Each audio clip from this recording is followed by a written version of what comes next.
Então, pessoal, boa noite, né? Iniciando aqui nossas discussões de hoje, certo? Continuando, evidentemente, as nossas discussões. Seja bem-vindo, boa noite, Esaú, certo? Pretendemos finalizar hoje negócio jurídico, então vamos ser bem objetivos, né? Eu sei que vocês já estão cansados aí desse conteúdo, mas é um conteúdo para mim, negócio jurídico, mas é um assunto extremamente importante para a vida profissional de vocês, né? De gestor contábil, administrador de empresas, gestor comercial e gestor de recursos humanos, tá? Vamos só fazer uma digressão, ou seja, vamos retornar um pouco, boa noite, Paula, só para que nós possamos compreender e entender o nosso conteúdo, certo? Primeiramente, como sempre faço, todas as disciplinas da matriz curricular, da grade curricular de vocês são importantes, porque elas possibilitam a vocês conhecimentos para a formação profissional e para o exercício pleno dessas técnicas na área de gestão comercial, gestão de recursos humanos, administração e gestão contábil, certo? Então, são importantes. E não podemos deixar, em segundo plano, conhecer quais são as estruturas jurídicas ou os conceitos e as possibilidades jurídicas que compõem e que embasam e que fundamentam a execução de muitas atividades profissionais. E este é um dos objetivos, logicamente, dessa nossa discussão, que são as estruturas do direito. Fazendo uma pequena digressão, ou seja, um retorno, primeiro conceituou, certo? Boa noite, Lúcia. Está melhor? Quem estava com dengue aí, tem outro colega com dengue também. Boa noite. Saúde para todos nós. Então, fazendo uma pequena digressão, nós falamos inicialmente e conceituamos o que era direito, né? O que era direito propriamente dito. Depois nós fizemos uma discussão crítica e reflexiva sobre o direito. Posteriormente, isso nós tivemos, evidentemente, encontro presencial, certo? E durante um mês, mais ou menos, eu creio, né? Depois a gente ficou no virtual.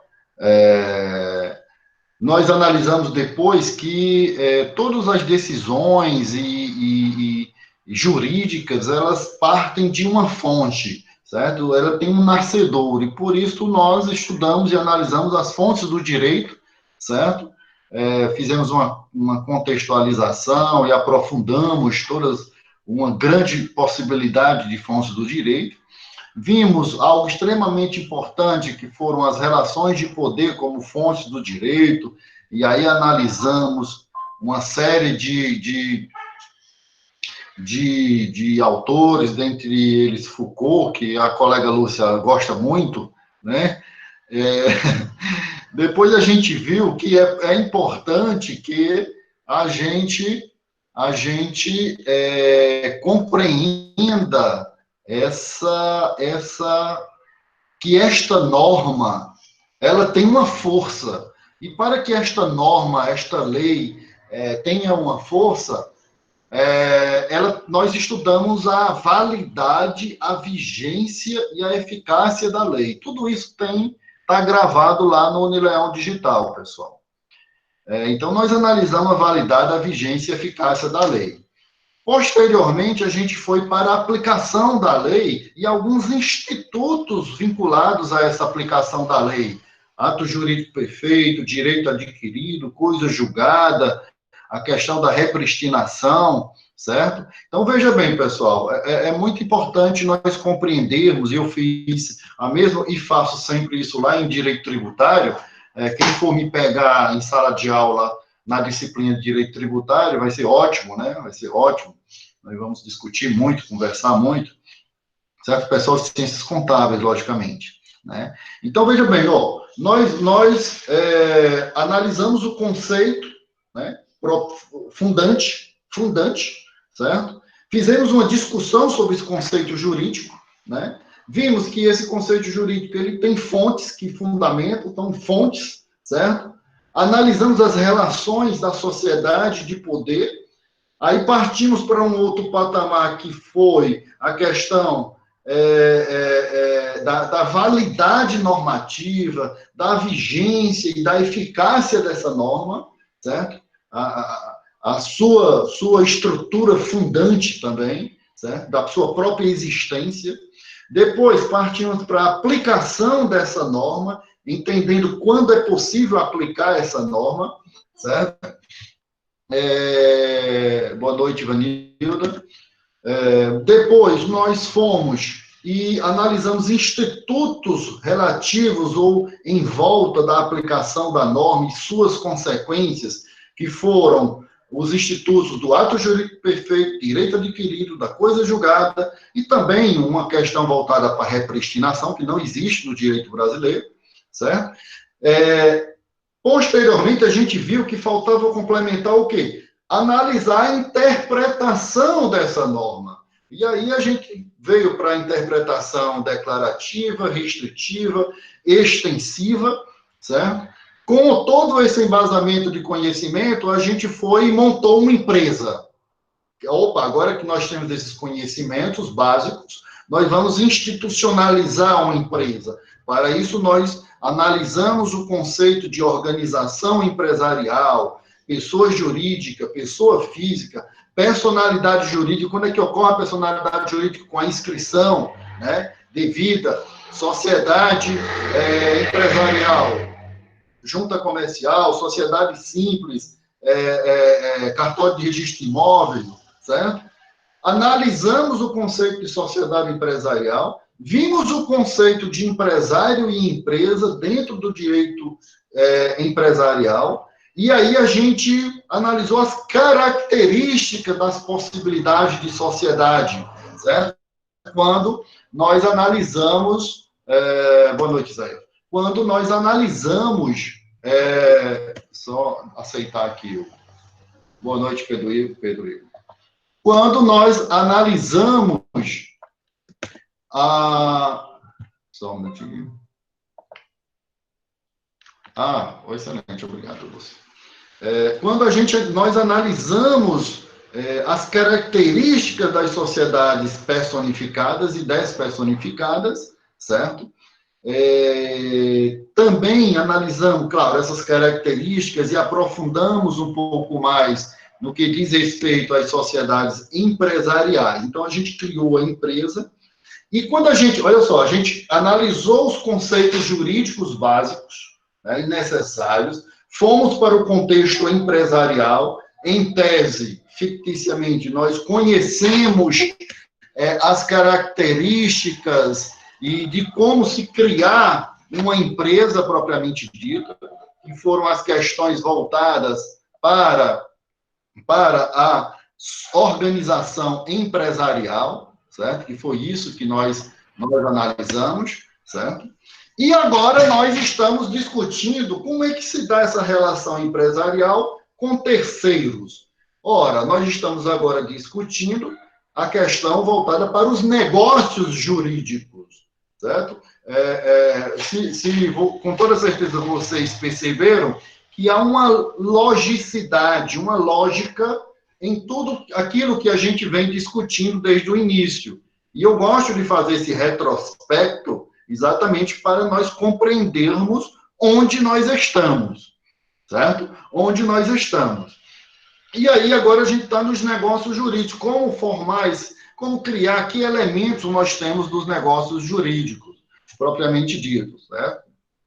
E a gente viu já o conceito de negócio jurídico, né? Que ele parte de uma declaração de vontade, propriamente dito, de fazer e de construir uma relação de direitos e obrigações entre pessoas físicas ou jurídicas, certo? E nós vimos os efeitos os principais requisitos e os efeitos desses negócios jurídicos que foram, evidentemente, discutidos na aula anterior, certo? Agora, nós estamos... como que nós vamos firmar este negócio jurídico, né? De que forma? É possível eu firmar um negócio jurídico de forma unilateral, entre duas pessoas ou mais pessoas? Sim, é possível, sim. Para isso, nós analisamos as chamadas classificações ou espécies de negócios jurídicos. certo?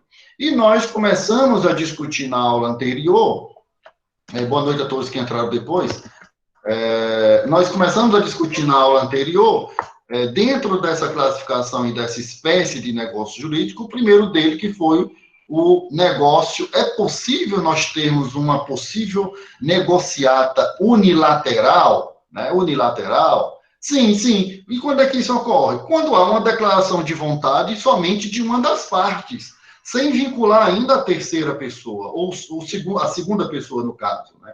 E aí a gente viu que, como exemplo, nós temos, por exemplo, a questão do testamento.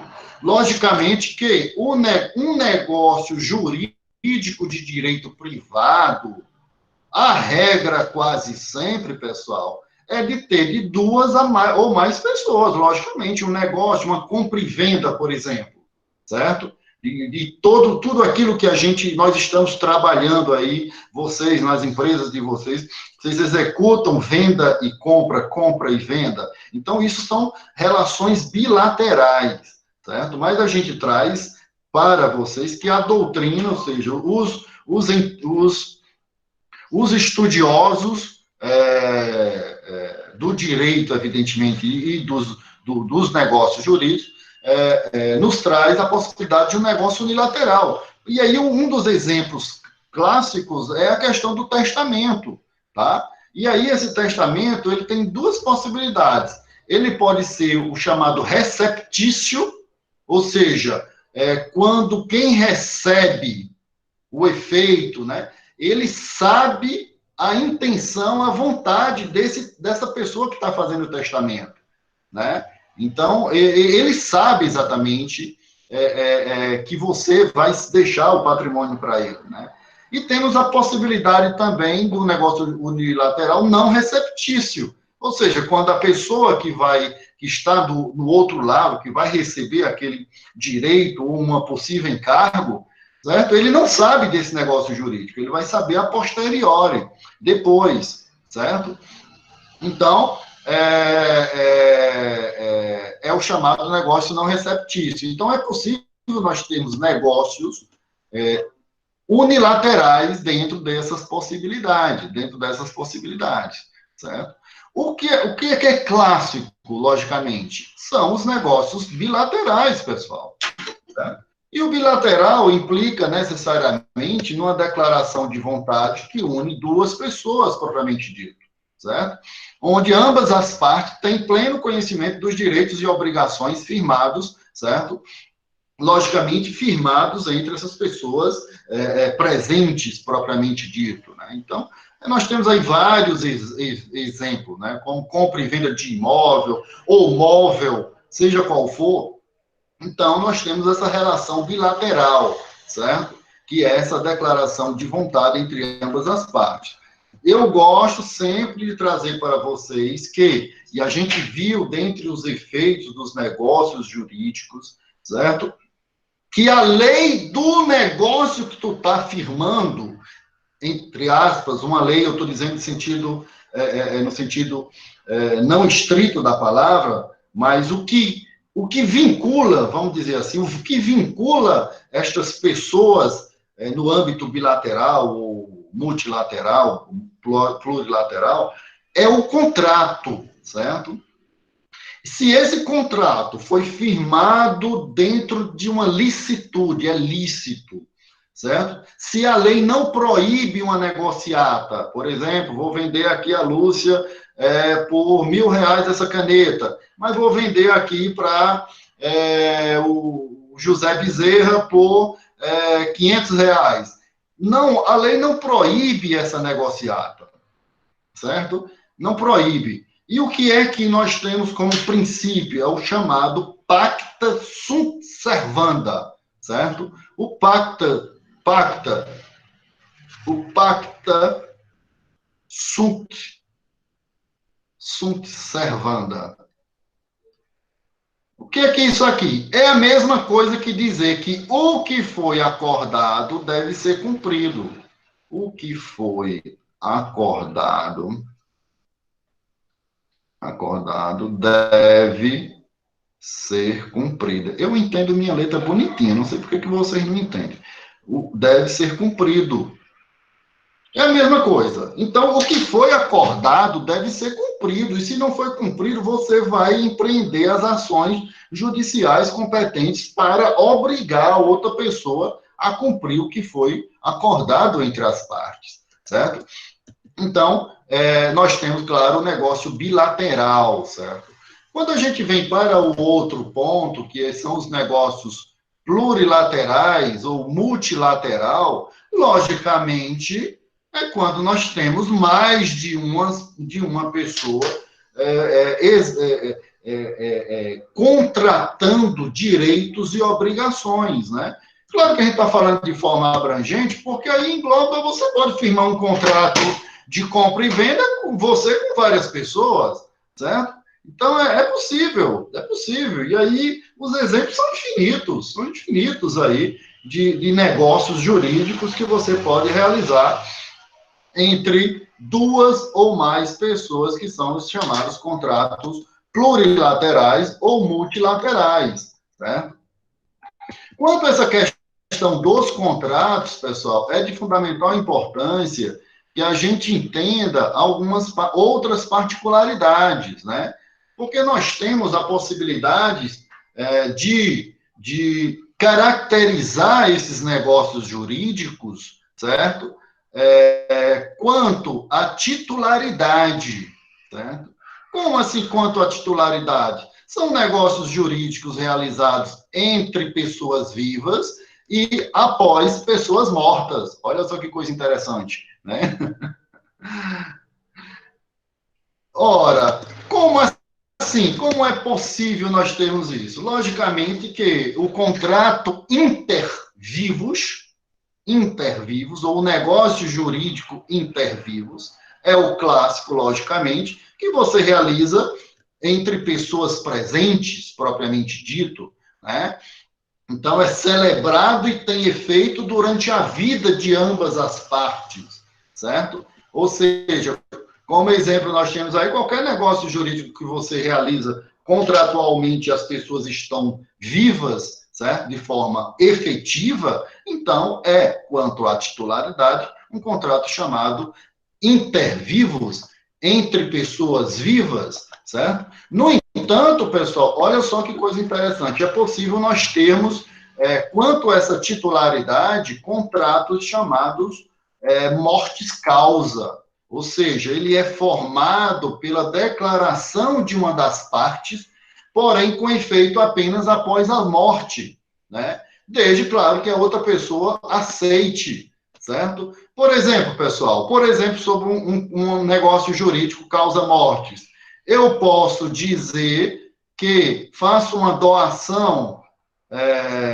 de uma casa para uma pessoa X, no entanto, ela tem, por exemplo, direito de usar a coisa, mas não vai ter o direito de propriedade sobre a coisa.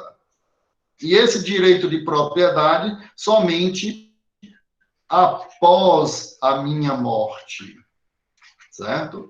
Então, é possível isso. Então, nós temos aí o chamado negócio jurídico quanto à titularidade mortis causa, certo? O que é importante nós entendermos aqui, pessoal? O direito de uso de alguma coisa, seja qual for, certo? Te dá a posse da coisa, tá bom? O direito de uso da coisa te dá apenas a posse da coisa, ok? O direito de propriedade, você tem 3 requisitos fundamentais que eu disse em sala de aula. Tenho quase certeza que eu disse em sala de aula.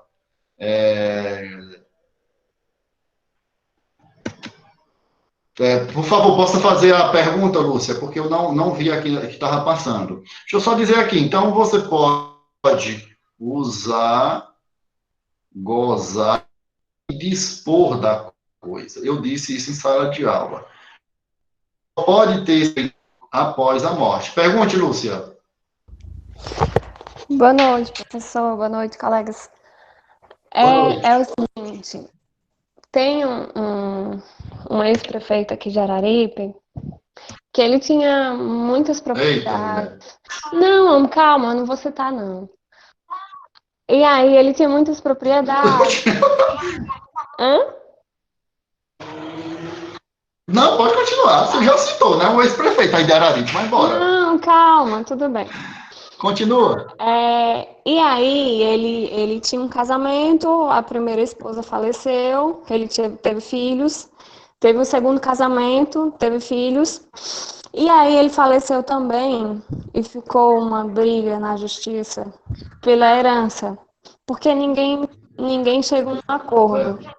Aí minha pergunta é, nesses casos que a família não entra em acordo, a justiça em algum momento decide? É isso. Com certeza. Absoluta. Certeza absoluta. Certeza. Você tem duas formas de resolver uma disputa. Isso aí, a sua pergunta envolve uma questão negocial também, logicamente. Então, nós não estamos fora do nosso conteúdo. Você tem duas formas de resolver uma questão patrimonial de disputa. Se todos estiverem de acordo com a divisão do patrimônio e não tiver filhos menores, não é ou, é e não tiver filhos menores, você pode entrar com um chamado procedimento de arrolamento sumário, onde já tem a partilha de todo o patrimônio, que inclusive se faz em cartório. É possível fazer lá no cartório, inclusive, se for da competência de Juazeiro do Norte, lá no cartório de Luciano, se for da competência dele, logicamente, também. Né? Se não há acordo sobre essa divisão do patrimônio e se há filhos menores, tem que entrar com uma ação de inventário, certo? Uma ação de inventário, inicialmente, você faz um pedido de abertura de inventário, certo? Tem que o juiz autorizar e sugere a nomeação de um inventariante, que tem que ser uma pessoa mais próxima dentro da descendência do morto, ou juridicamente, como a gente chama, do decujus. Do decujus é a palavra jurídica para o morto, nesse caso, certo? Juridicamente. E aí o juiz vai ver, e ele autorizando a abertura do inventário, e nomeando o inventariante, ele assume o compromisso legal de ser o gestor administrador do patrimônio, toda despesa deverá ser custeada pelo patrimônio, inclusive tem que prestar conta ao juízo. Ele vai fazer as primeiras declarações e vai dizer quem são todos os herdeiros, e aí, então, não havendo acordo, no final, depois de aí uns 5, 6, 7, 8, 9, 10 anos, 15 anos, o juiz vai dar uma sentença. Calma, estou brincando. Uns 5 anos tá bom. 5 anos vai ter um tempo razoável. Então, o juiz vai dividir o patrimônio. Se tem uma casa e todo mundo quer a casa, o juiz vai mandar vender a casa para dividir o dinheiro. E é assim que funciona, certo? O que é interessante sua pergunta, muito próprio, porque também tem uma consequência jurídica. Pessoal, eu falo rápido, eu vou falar mais devagarzinho, né? Eu falo muito rápido. Eu vou falar devagarzinho. Então, como envolve uma questão patrimonial, isso também envolve uma outra profissão de vocês que estão aqui comigo batendo papo, que a gente estuda lá no chamado não, na nossa outra ciência jurídica, que é o direito tributário. Com este inventário, certo? O juiz manda citar a fazenda pública, municipal, estadual e federal, para ver se tem interesse no feito, ou se há dívidas públicas, tendo questões de tributos municipais de IPTU, o município vai se manifestar quanto ao IPTU para ser recolhido o IPTU. Se o Estado, ao ser intimado, e o procurador do Estado vai dizer que tem interesse sim na causa, porque tem que ser recolhido um tributo chamado ITCMD, Imposto de Transmissão, Causa, Morte e Doações. E a gente estuda lá em Direito Tributário, que é também relativo a essa titularidade de mortes causa. Então, tem que ser recolhido também o tributo, né? E esse lançamento desse tributo, a gente vê lá quando a gente estuda tributação, direito tributário, ele é um lançamento a posteriori, porque quem diz, ele é um lançamento por declaração, que se chama, certo? Porque é um inventariante que diz o valor do patrimônio e a partir do valor é que se calcula o imposto ITCMD, que é da competência do Estado, tá bom? Então, sim, Lúcia, dentro desse contexto aí que você perguntou. Ok, pessoal? Adiantando aí, continuando, podemos até aprofundar algum desses nossas discussões de hoje no nosso encontro amanhã de 16 horas. É só me avisar pela manhã, tá? Lúcia e Marcos Pablo, que são os monitores, e quem quiser adentrar, a gente aprofunda qualquer conteúdo amanhã, certo? Pessoal, uma outra característica importante dos negócios jurídicos é quanto à onerosidade, ou seja, custos, quanto aos custos, certo? Se ele tem custo, logicamente que se ele, claro, quase sempre ele é oneroso, né? Há uma contraprestação, certo? Há direitos e há obrigações de ambas as partes, né? Quase sempre ele é oneroso, ele tem custos, né? Isso não é... Ele tem custos, certo? Então, se você vende ou compra algo, seja o que for, ou vice-versa, né? Ou vice-versa, vai ter um valor, uma pecúnia, certo? Então, isso é possível. Quanto à onerosidade, é possível nós termos também aí o chamado contratos ou negócios jurídicos gratuito, pessoal, certo? Onde somente uma das partes tem, em tese, um possível ônus, né? Ou de quem pratica e, logicamente, quem recebe não tem ônus nenhum, certo? Ou seja, há uma vantagem para quem recebe esse negócio jurídico. Onde nós vemos uma possível gratuidade? No negócio jurídico chamado doação. A doação, somente uma das partes faz. Hipoteticamente, eu quero fazer uma doação, se eu sou de Juazeiro do Norte, vou lá no cartório do nosso xará aí, Luciano, e aí, então, eu vou ter os ônus de pagar as custas cartorárias, logicamente, para fazer a escritura de doação, mas quem for receber a outra parte, certo? Não vai ter vantagem, então é gratuito para a outra parte. Então, é importante nós conhecermos essa possibilidade, certo? Nós temos também, quanto à onerosidade, pessoal, os contratos neutros, tá? O neutro não tem vantagem nem desvantagem para nenhuma das partes. A princípio. Como assim? Um dos exemplos que eu coloquei lá na nossa apostila é quando você institui um chamado bem de família. Bem de família, certo? Eu não sei se foi nessa aula aqui ou foi na aula de direito tributário que eu falei sobre o bem de família. Eu acho que foi lá em direito tributário, quando a gente estava analisando... Gente, são tantos conhecimentos, né? É tanta coisa, né? Mas o bem de família, pessoal, em linhas gerais, é o seguinte: eu posso instituir um bem de família e em cartório, posso instituir, esse é o meu apartamento aqui, é um bem de família. Então, o que é que é isso? Há uma proteção legal em cima desse bem de família, certo? Ou seja, por exemplo, ele não pode sofrer ação de execução, ele não pode sofrer ação da justiça determinar que ele seja vendido para pagar dívidas, certo? Esta é a regra. Ou seja, ele é neutro porque ele não tem vantagem nem desvantagem em tese para ninguém, certo? Eu fiz um negócio jurídico em cartório que não tem, a princípio, direitos e obrigações para com outras pessoas, para com terceiros. Ou, como eu já disse para vocês, o termo, quando a gente fala para todos, é erga omnes, ou seja, ele não tem efeito de direitos e obrigações erga omnes, ou seja, contra ninguém, para todos, não tem direitos e obrigações. Então, ele é neutro, ele é imparcial, por isso que é considerado um negócio neutro. E aí, pessoal, a gente vem para um negócio jurídico chamado bifronte.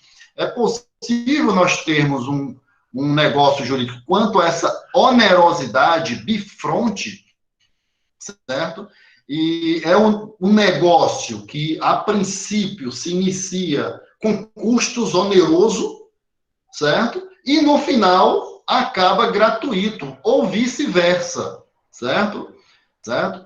Então, ó, dependendo se existe uma disposição patrimonial de ambas as partes ou não, né, pessoal? O bifronte, pessoal, são, por exemplo, os contratos. Opa, deixa eu ver se tem alguém querendo entrar aqui. São os contratos que. Só um minutinho, pessoal. Só um minutinho, pessoal.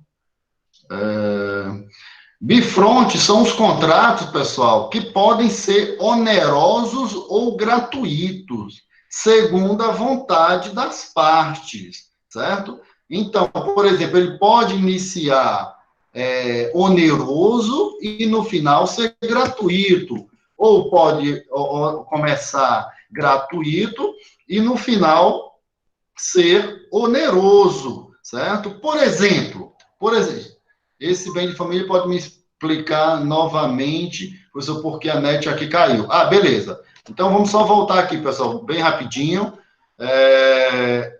No contrato neutro, o que é neutro? Neutro é que ele não gera ônus. Nós estamos analisando os negócios jurídicos quanto à onerosidade, ou seja, o que é onerosidade? Quanto aos custos, valores, pecúnia, se vai gerar obrigações financeiras para mim que contrato e para o meu contratante, ou vice-versa. Nós temos dentro dessa onerosidade o que se chama contrato neutro. Neutro, ele não tem vantagem nem desvantagem para nenhuma das partes, certo? Aí eu dei como exemplo, eu coloquei lá, por exemplo, a instituição de um bem de família. O que é um bem de família? Eu quero determinar que, por exemplo, essa minha casa, este meu apartamento, só pode ser um, ele é considerado um bem de família. E quando eu declaro isso, faço esse negócio no cartório, ele passa a ter uma série de direitos. Ou seja, ele não pode sofrer esse bem patrimonial, ações de cobrança, eu devo. Aí o juiz não pode obrigar a vender essa casa, por quê? Porque ele é considerado um bem de família. Tem uma lei que garante isso, porque é para a proteção da família. Nós temos por trás aí princípios constitucionais extremamente relevantes de proteção da família. Então, como a propriedade também é um direito constitucional, então a lei determina que eu estipule um bem de família. Então, ele é um negócio jurídico que não tem vantagem e desvantagem. Eu não estou fazendo nenhuma vantagem, nenhum direito, nem obrigação perante terceiros. Ele é neutro, tá me entendendo? Ele não gera direitos e obrigações perante terceiros. Ele ganha uma proteção jurídica. Certo? Esta é a regra, tá? Algumas outras exceções a gente analisa em um outro contexto de direito tributário, que aí são outras questões, tá? Eu poderia até... Você entendeu, Gabriele Ribeiro? Gabriele? Porque aí eu vou aprofundar aqui agora. Quando eu falo também, pessoal, no bem de família... o que é que acontece lá? Eu posso fazer uma parte aqui sobre essa parte de direito de família, fazer um link lá com o direito tributário. Eu posso fazer isso só para explicar uma exceção a esse bem de família? Eu poderia fazer apenas esse aporte da exceção ao bem de família? O pessoal de ciências contábeis aí, né, que tá aí, eu sei que tem bem específico da área de ciências contábeis, mas, por exemplo, eu instituí um bem de família, a gente estuda lá no direito tributário, tá, pessoal? Aí eu aprofundo lá no direito tributário. Quem quiser escutar minhas aulas de direito tributário, tá tudo lá no YouTube, tá? A turma lá de direito tributário, eu posto tudo lá, tá? Tá tudo lá. Então, pessoal, olha só a lógica. No âmbito tributário, em alguns contextos, eu instituí o bem de família que ele tem essa proteção, que eu acabei de falar para vocês. Esta é a regra, e esta regra, ela é evidentemente cumprida e é o que está na legislação. Estou colocando aqui o carregador para E ela está na legislação, ok? O que é que acontece é o seguinte, numa execução fiscal, no âmbito tributário, no âmbito de tributos que eu devo, certo? Ou eu, pessoa física, declaro imposto de renda e, logicamente, devo R$ 1 milhão de tributos ao fisco, certo? Eu tenho aqui esta minha casa que custa 2 milhões de reais. 2 milhões de reais, tá? Eu fui no cartório e instituí essa casa de 2 milhões de reais como bem de família. A regra diz que ele é um bem impenhorável, certo? E que não pode ser vendido para pagar nada, porque a regra é da lei do bem de família, certo? O que é que acontece lá no âmbito tributário que a gente analisou? Que há uma exceção a essa regra e já há entendimento dos tribunais superiores. Ora, doutor e doutora que estão me escutando aí, de administração, ciências contábeis, comercial, recursos humanos, eu posso muito bem vender essa casa de 2 milhões de reais e comprar uma outra casa de 1 milhão de reais e vou ter uma boa casa ou não vou ter uma boa casa para que ele seja um bem de família. E esse outro 1 milhão de reais eu vou pagar os tributos ao Estado. Eu tenho ou não tenho uma boa casa de 1 milhão de reais? Me diga aí, gente. Então, há uma exceção, há um entendimento nesse contexto do bem de família, uma relativização do bem de família desse contexto. Agora, se eu tenho minha casinha, que custa 50 mil reais, eu tenho uma dívida de 500 mil, a minha empresa quebrou, mas foi uma situação, não foram negócios ilícitos, não foi uma má gestão, já disse isso para você, foi a questão do mercado, a pandemia quebrou, então essa minha casinha de 20, 30 mil reais não vai ser vendida para pagar essa dívida, essa tributação, tá me entendendo? Mas se eu tenho uma casa de 2 milhões de reais e eu instituí com bem de família, devo 1 milhão de reais ao fisco. Ora, você vir me dizer que eu não posso vender 2 milhões e comprar uma casa outra de 1 milhão ou de 500 mil e não ser uma boa casa para ser um bem de família, aí é outra coisa. Então, há uma relativização dentro desse contexto aí. Pronto. Eita, Alisson, você rapaz, eu quase que dizia, você é bom, viu? Tu é de qual curso, Alisson? Alisson, tu é de qual curso, hein? Pessoal, o Alisson escreveu um negócio aqui, show de bola, viu? Show de bola. Rapaz, tu é de ciências contábeis, rapaz. Olha só o que Alisson disse aqui pra gente, pessoal. Eu vou ler aqui para poder ficar gravado aqui. O Alisson foi e disse: mas mesmo se ela for demais, o sentimento por ela conta ou não? É verdade, Alisson. Conta sim. Conta sim. Conta, certo? É analisado, é matéria de direito, nem só a casa, mas também algumas fontes de renda também podem ser consideradas também como bem de família. Exatamente, com certeza, também tem isso, Isaías, também tem isso, certo? Por exemplo, aposentadoria também, e se for para alguma renda, mas eu estou colocando no contexto de uma empresa que está também quebrou, etc e tal, e você tem um grande patrimônio. Porque aí, na verdade, é a regra, entendeu, Isaías? É a regra. Mas, Alisson, conta assim, Alisson, isso conta como matéria de defesa, certo? As questões afetivas voltadas para casa, para o bem de família. E isso é debatido pela doutrina também. No entanto, tem um pequeno detalhe aí que nós já estudamos, ou presencialmente ou virtualmente. E eu dei, em sala de aula, quem estava lá, eu sei que algumas pessoas entraram depois, né? Nós debatemos muito isso. O nosso direito, ele é positivo. Lembra quando a gente analisou que o direito, Lúcia e demais colegas, é um direito frio, né? Ele é frio, ele não pode ter interferências ideológicas nem filosóficas, tá entendendo? Ele tem que existir, ele é um direito positivado, escrito, e deve ser aplicado ao caso concreto. Ele não pode ter sentimentalismo, certo? E, a partir dessa questão, desta análise positiva do direito, é que rompe essa barreira aí da questão sentimental da casa, certo? Dessa valoração da casa sentimental. Porque o que é que vai ser levado em conta também, Alisson? Vai ser levado em conta também como é que foi, por que é que você está deixando de pagar seus tributos?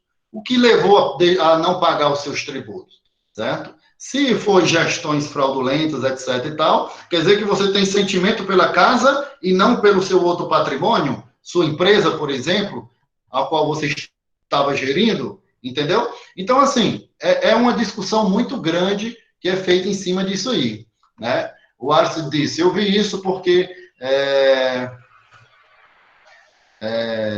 casas, terrenos dentro do projeto de transmissão do rio, que são precisavam ser derrubadas, receberam mais dinheiro por suas casas por ter um sentimento de lá. Bob, exatamente, Isaías. Bob e Hans Kelsen também, o positivismo, Rio São Francisco, Norberto Bob, exatamente. Exatamente, Alisson. Tiveram um valor a mais sobre a questão da casa. Então, também valorado essa questão. Mas tem um outro princípio que rompe essa questão sentimental também, né? Pessoal, eu sei que algumas pessoas, eu tenho certeza que, por exemplo, Lúcia, que me contesta muito, contesta no sentido de dialoga, e isso é muito bom, né? Eu gostaria que todos fizessem isso, certo? Ela vai dizer, depois de defender a questão sentimental. Eu tenho certeza, Lúcia. Certeza absoluta. Né? Ou não? Ou estou errado?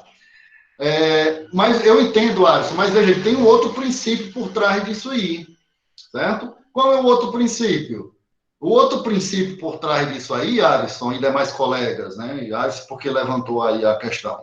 É a questão da coletividade.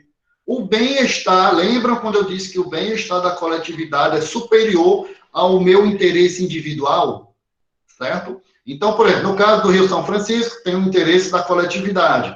No caso da questão da tributação, do exemplo que eu falei, tem a questão do interesse da coletividade. A tributação é de interesse coletivo. Tá me entendendo? Então, tem essas particularidades voltadas por aí, né? Pessoal, tá todo mundo me ouvindo ou é só a internet, é só a Gabriela Ribeiro? Não sei, Gabriele. Gabriele, mas depois dá uma olhadazinha, qualquer coisa vai tá gravado e aí a gente vai debatendo aí. Qualquer dúvida que tu tiver, Gabriele, aí tu me chama depois no WhatsApp e aí a gente debate, a gente discute, bem bacana, para que tu não tenha nenhum prejuízo, tá beleza? Tá bom? Desculpa, mas aí eu não sei como resolver, tá bom? Mas eu posso, assim, tá disponível, como eu sempre estou, assim, 100%, tá? Discutindo e tal, tá bom? Então, pessoal, esse bifronte, nós estamos falando quanto à onerosidade, o bifronte, o que é o bifronte? É quando o negócio se inicia oneroso e, por fim, acaba sendo gratuito, ou vice-versa, né? E dependendo se há um patrimônio de ambas as partes, né? O bifronte, eles são os contratos que podem ser onerosos ou gratuitos, né? Segundo a vontade das partes. E o que é que a gente tem como um exemplo de um possível contrato bifronte, pessoal? Nós temos um tipo de contrato, por exemplo, o contrato de mútuo. O que é um contrato de mútuo, pessoal? Certo? É um empréstimo que é feito, certo? É um empréstimo que você faz para uma outra pessoa, certo? Por exemplo, você faz um empréstimo de alguma coisa, dinheiro ou de mercadorias, né? É um empréstimo de um bem, e esse bem pode ser substituído por outro da mesma espécie, qualidade ou quantidade, né?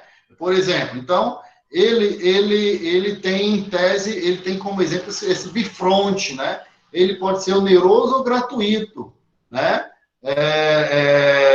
Por exemplo, também, voltado para o contrato de mútuo, o mutuário ele é obrigado a restituir, né, ao mutuante, aquele que emprestou, né, o que dele recebeu, em coisa do mesmo gênero, qualidade e quantidade.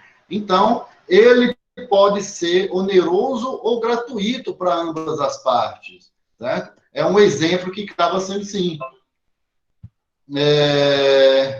A autorização pode ser um contrato de fonte por conta de um mês. Sim, com toda certeza, Marcos Pablo. Com toda certeza. Com toda certeza. Certo? Ele tem um contrato bifront, né? E depois dessa parte é que começa a ter uma cobrança propriamente dito, certo? Uma cobrança propriamente dito, certo? E aí, pessoal, passando aqui para a nossa outra característica importante dos negócios jurídicos, nós temos aí o quanto à forma, né? E quanto à forma, pessoal, esse negócio jurídico, quanto à forma, ele pode ser formal, certo? E formal, o que é um negócio formal? Que ele adota todos os procedimentos de validade previstos na legislação, certo? Ou seja, ele segue preceitos da lei propriamente dito, quanto à formalidade para a sua criação, constituição, né? Você pode me perguntar assim,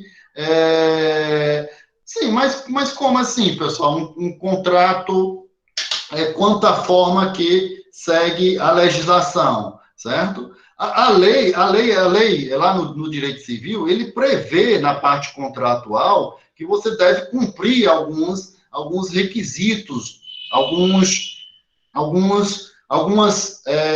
procedimentos para a formalização de um contrato propriamente dito, né? Por exemplo, ele exige que um devido registro de alguma coisa, certo?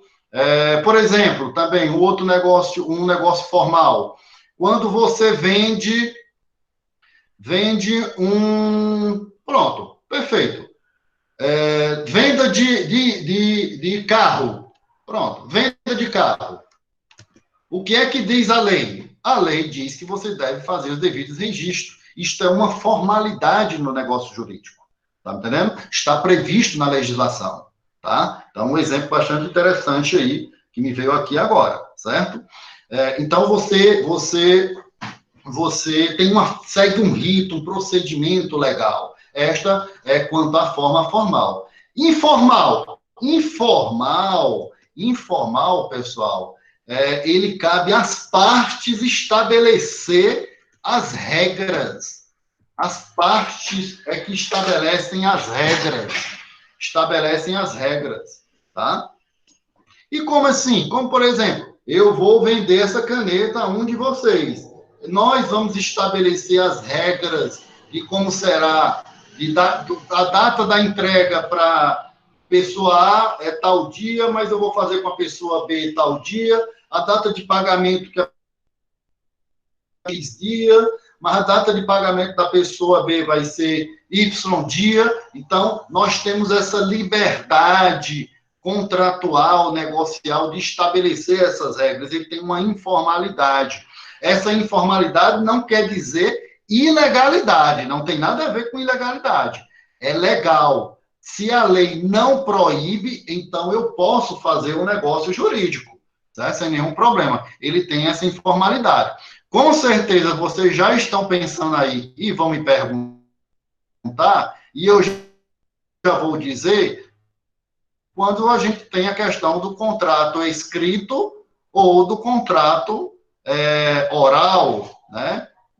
Com certeza iam me perguntar isso, né? Tanto um como o outro se aplica essa questão aqui, certo? Você vai me dizer, eu fiz um contrato oral de venda de um automóvel que é comum demais, tu vende e não transfere, certo? Tu vai ter que remexer aí de todas as formas para tentar provar com testemunha, com documento, com tudo, que a partir da data X você não tem nenhuma responsabilidade civil e criminal. E criminal, é seríssimo isso. É seríssimo isso. Tem um caso de um processo judicial de uma pessoa, um cliente meu, vendeu um carro, era um caminhão, esse caminhão vendeu, não transferiu, e começou a chegar multa para ele, certo? Porque estava a propriedade no nome dele, ele vendeu oralmente, e aí foi uma batalha judicial para transformar esse contrato oral, verbal, em uma garantia de direitos e obrigações para isentá-lo, excluí-lo das obrigações das multas, certo? E esse meu cliente, ele tinha multa tanto em CE estadual, era no Ceará, como em BR, multa federal, certo? Na rodoviária federal, certo? Então, foi uma batalha grande, nós conseguimos formalizar, certo? Esse contrato oral, e todas as multas foram transferidas para outra pessoa, todas elas, tá? A gente conseguiu uma liminar, certo? E o que é que eu estou dizendo isso? Na prática, para mostrar para vocês que a questão do contrato oral ou verbal, né? O verbal, ele tem sua validade. E eu sempre disse para vocês, pessoal, a grande questão aí é a prova propriamente dito, a prova, né? Mas vamos adiantar aqui, pessoal. Nós temos aí quanto à forma do negócio jurídico, certo? Já falei quanto à forma, ok. O que é que eu gostaria de dizer antes de partir para o último ponto, que são os elementos do negócio jurídico, é dizer que nós temos também, pessoal, procedimentos para a interpretação da norma, ou para a interpretação do negócio jurídico, pessoal. Então, e já está presente em algumas situações que nós falamos, por exemplo, a declaração de vontade que vai valer, certo? Se o contrato for lícito, certo? Em caso de dúvida na interpretação, será sempre mais favorável ao devedor. Sempre no negócio jurídico, se houver dúvida na interpretação do negócio, será mais favorável ao devedor, né? Por quê? Porque uma obrigação acaba tendo uma restrição dessa liberdade individual, certo? Temos, por exemplo, num contrato de adesão, por exemplo, contrato que a gente assina no banco é um contrato de adesão, contrato que a gente assina na telefonia móvel é um contrato de adesão. O que é um contrato de adesão? É um contrato feito por uma das partes que você aceita ou não, tá?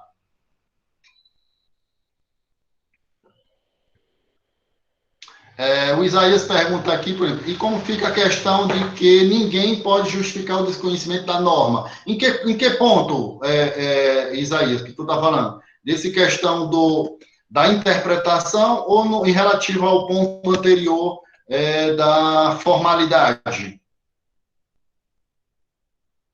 Não, ninguém pode, com toda certeza, dizer o desconhecimento da lei, né? Isso inexiste, certo? Inexiste o desconhecimento da lei. Eu entendi sobre a questão da formalidade, certo? Mas o que acontece ali, naquela questão poderia ter sido matéria de defesa do cara que ficou com o carro, não é isso, Isaías? E aí, mas aí existe uma questão fatídica, de fato. Por exemplo, Isaías, na questão do carro, mesmo ele não tendo transferido, o carro teve as multas em alguma cidade próximo de Fortaleza. E o meu cliente morava aqui no Crato. E ele provou que estava aqui no Crato. Como é que estava dirigindo o carro lá? Entendeu? E outra,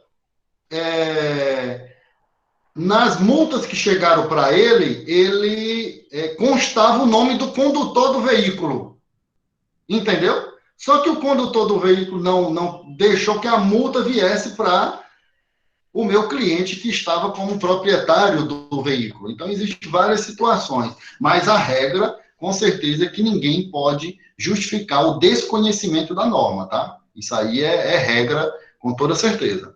Com toda certeza.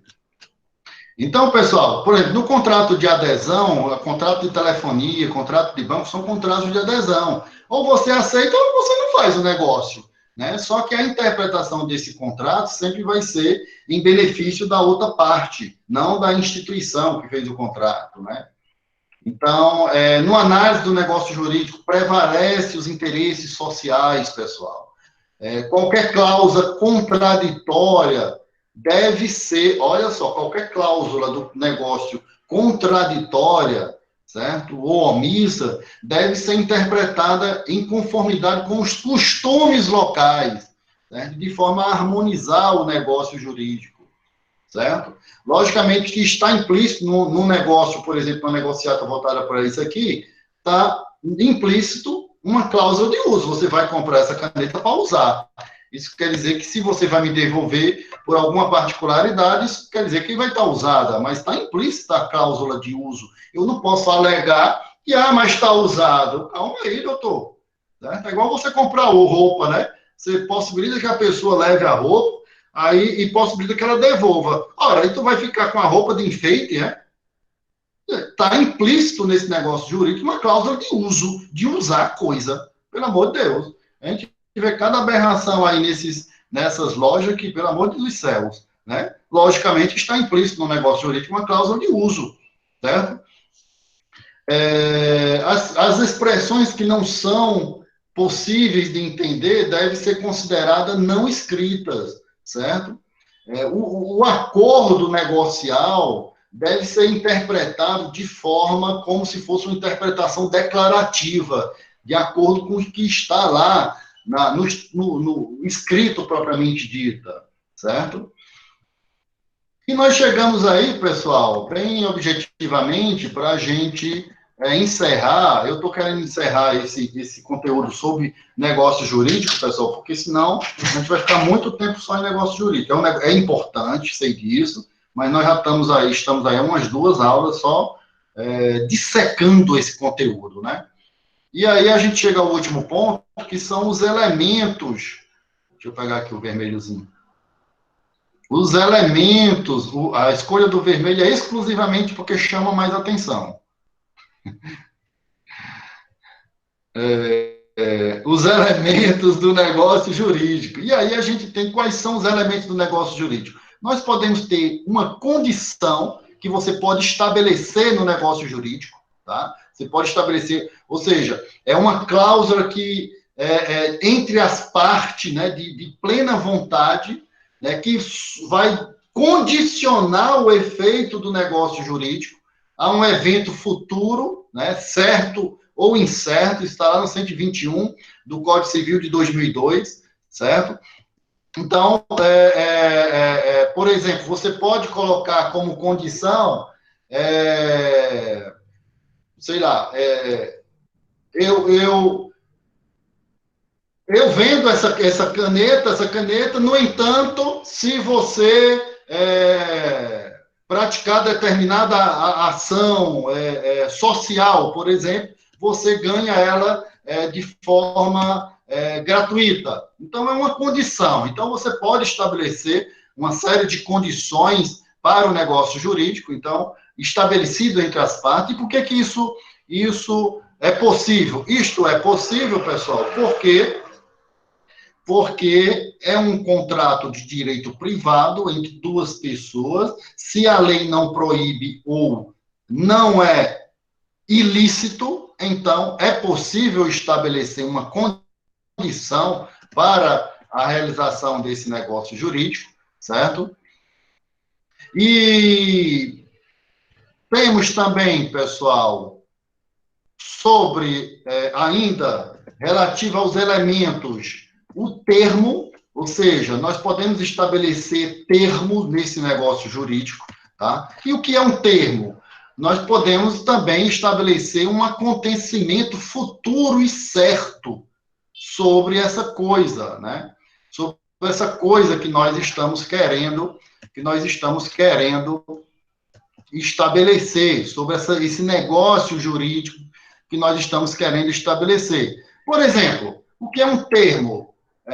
A gente ouve muito isso, tem que cumprir os termos do contrato, né? Por exemplo, no contrato de compra e venda de alimentos, por exemplo, eu quero comprar na roça, por exemplo, um contrato que é comum, a gente sabe disso, de alimentos do produtor rural. Pronto, eu tenho um supermercado e vou comprar do produtor rural, certo? E aí a gente estabelece alguns termos, algumas condições. Como assim? Fica acordado que esse contrato será eficaz, terá efeitos, desde que o produtor rural tenha a colheita. Certo? Se o produtor rural tiver a colheita, então é um termo, é como se fosse uma condição também, pessoal. Eles têm essa situação. Mas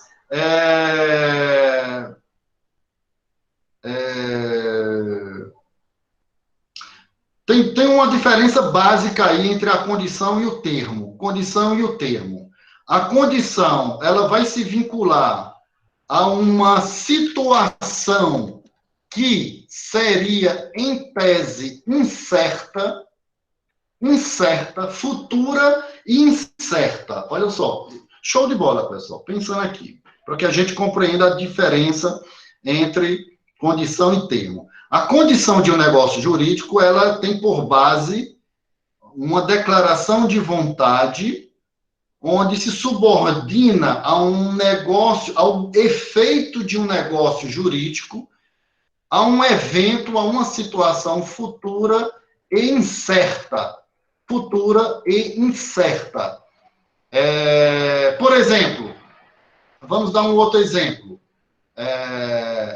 Eu lhe dou essa caneta quando você ganhar na Mega Sena. Pronto. Fica melhor de entender assim. Condição. Ela decorre de um efeito do negócio jurídico a uma situação futura e incerta. Incerta.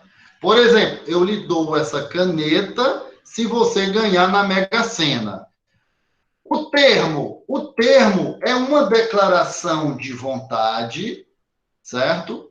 No entanto, ela se sujeita a um efeito futuro mais certo. Por exemplo, um efeito futuro certo. Eu tenho um mercantil, vou comprar do produtor rural. E esse negócio jurídico só vai ter efeito se ocorrer do plantio a colheita daquele milho, daquele feijão, por exemplo. Ora, é futuro e é certo. Por que é certo? Porque a colheita vai existir ou não. Certo? Não há uma faculdade. Se a colheita do milho ou do feijão ocorrer, então o negócio vai se tornar efetivo, fechado. Se não ocorrer, então não há ônus, ou seja, custos para nenhuma das partes. Este é o chamado termo, certo? Isso é muito importante, certo? E esse exemplo que eu falei para vocês é o chamado termo suspensivo. Fica suspenso até nós termos a colheita ou não. E quando é que o termo ele é resolutivo? Quando eu recebo a mercadoria. Aí ele é extinto o negócio jurídico, porque ele se completou. Houve a entrega da coisa, o pagamento, e aí ele resolveu a coisa. Então, ele é considerado um termo resolutivo propriamente dito, certo? Então, essa diferença entre, no negócio jurídico, sobre a condição e o termo, certo? A condição e o termo, pessoal. E temos aqui o último, pessoal, que é encargo. É quando você estabelece, você impõe a outra pessoa que você está negociando, o contratante, uma obrigação de fazer alguma coisa, certo? É um encargo, né? Isso também está previsto no artigo 136 do Código Civil, certo? Você impõe uma obrigação de fazer a outra pessoa, né, em virtude de um benefício com que veio a ser contemplada, né? Com que veio a ser contemplada. Então, você pode fazer um contrato de compra e venda e estabelecer um encargo sobre isso, né? Eu vou te vender este produto, este bem, por um preço X. No entanto, se você fizer, sei lá, alguma atividade X ou alguma atividade social, seja lá o que for, é possível ter um desconto. Tem uma série de descontos, ou vincula alguma outra situação. Então, é bem abrangente essa questão de um encargo que você pode estabelecer. Mas está vinculado, claro, à obrigação de fazer. Aqui o encargo está vinculado a uma obrigação de fazer alguma coisa. Pessoal, alguma pergunta aí? Alguma consideração? Próxima segunda-feira eu ainda vou postar no Unileão Digital relações de consumo. Estou só fechando para a gente, então, fechar. Pessoal, 19h35, não esqueçam a atividade que está pendente, a nossa data de receber é hoje, tá bom? É muito importante que vocês entreguem, porque vale nota e é a nota da parcial. Deixa eu ver aqui alguma colocação. No ato informal, uma das partes não cumpre o que foi acertado ou combinado. Não cumpre o que foi combinado e a parte que teve prejuízo não tenha como provar o acordo selado. E após algum tempo essa parte consiga prova. Ela pode contestar mesmo tendo passado algum tempo, anos, ou no caso, Ivanilda, a gente pode fazer qualquer cobrança em até 5 anos, tá? Em até 5 anos, ok? É uma data, aí a gente vai ver isso lá no direito do consumidor, de decadência e prescrição, mas a regra geral seria 5 anos, tá bom? Então, é possível você fazer cobranças até 5 anos. Depois disso, existe a chamada decadência, a perca do direito de se cobrar, de se exigir alguma coisa, certo? Mas é possível sim, tá? Caso não pague a mensalidade em dia, tem encargos? Caso não pagar a mensalidade em dias, tem encargos. Ah, perfeito. Então, isso está vinculado a uma obrigação de fazer. Show de bola esse teu exemplo aí, Isaías. É um encargo vinculado a um negócio jurídico. Ok, pessoal? 19h37, tira esses últimos minutinhos aí para fazer as atividades. Quem ainda não fez, envia para mim ou no e-mail ou no WhatsApp. Tá bom por hoje? E vamos se falando, qualquer coisa chama, e depois Lúcia e Marcos Pablo, veja aí, me diga até amanhã de manhã o assunto para nossas discussões à tarde de 16 horas, tá bom? No grupo. Pessoal, obrigado, boa noite, até breve, até segunda-feira e tchauzinho, abraços. Boa noite.